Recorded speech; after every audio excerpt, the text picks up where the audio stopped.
Hello hello, আমাদের গ্রামে যে বরামচন্ডী পূজা উপলক্ষে যে অনুষ্ঠানটি হচ্ছে, এই অনুষ্ঠান গ্রাম্য অনুষ্ঠান, আমাদের পাড়ার ছেলে মেয়েদের নিয়ে অনুষ্ঠানটা হচ্ছে।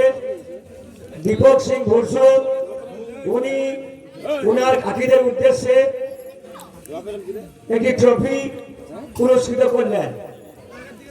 আগামী দিনে এই অনুষ্ঠান যেন এরকম চলতে থাকে, এটা আপনাদের কাছে আমি আশা রাখছি। গ্রামবাসীর উদ্দেশ্যে বলছি, আমাদের গ্রামে ছোট ছোট ছেলেমেয়েরা যে অনুষ্ঠানগুলো করছে, অনুষ্ঠান খুব সুন্দর হচ্ছে। আমরা রেকর্ডিং করছি, রেকর্ডিং আমরা ভাইরাল করছি, তাতে লাইভ আসছে যে অনুষ্ঠানটা খুব সুন্দর হচ্ছে। আমি চাইবো আগামী দিনে আমাদের এই প্রোগ্রাম যেন একই রকম